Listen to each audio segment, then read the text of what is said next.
Hello everyone welcome to my another shorts. तो आज सकाल उठला बेलू ये 7टा फ्रेश हो गली संगे संगे कहीं मो भाई आज आसबार था। गोटे भाई आसले ता भौणी की केते एक्साइटमेंट फील हुए से केवल से भौणी ही फील कर पार। मु केवल भाई नुहे मो घर मो रिलेटिव जी भी आसतु मत बहुत खुशी लगे से दिन। तो भाई आसले अधिक स्पेशल आ मुझे मो बापा आसबार थे भी खाली बाहर को अनु था केत आसी आम स्कर्पटा लगे।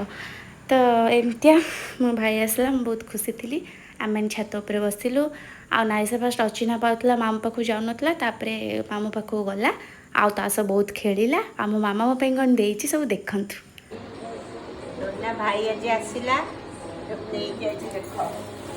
छणा पिठा कलम शाग यहाँ छेना दही छेना यहाँ घी गुआ घी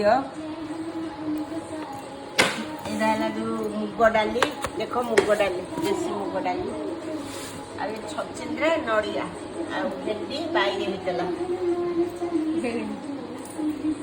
गाँव एमती मो मामा कौन दे मुझे बैग हंताड़ी पकाए। तो ये रियार बाड़ी देती बिरीयानी मम्मी भात अंडा तरकारी चुंगड़ी घाट मम्मी गले बढ़िया टेस्टी लगुच खाई पी सारी आम जाइलु सपिंग करने।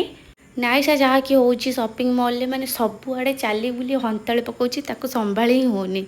तो मैक्स जाइलु डीएनए थी मैक्स सेठी बहुत सारा कपड़ा देखिलु आ मते एबे नाइसा को बहुत चप्पल पसंद होची से बढ़िया से कहूँ कि पर्पल आईटा मत एत पसंद है बट नाइसा को बड़ होता मुझे आनीपारे आसला बेले बहुत जोर वर्षा होता देखु।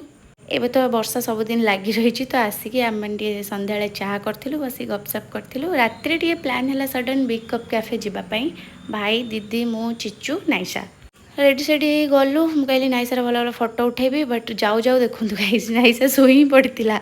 तो मुझे टिके शुआई देकी जाइली वाशरूम आसिकी पुणी थे धरली। पिज्जाटा बहुत ही टेस्टी था मैक्सिकान पिज्जा मगेलु समस्ते खाइलु। आमर आसी मेन कोर्स से veg fried rice Kashmir pulao आउ पनीर लबाबदार तो सहित मशरूम मसाला बहुत ही यमी था। खाई पी पार्सल नहीं घर को आसलु बाय।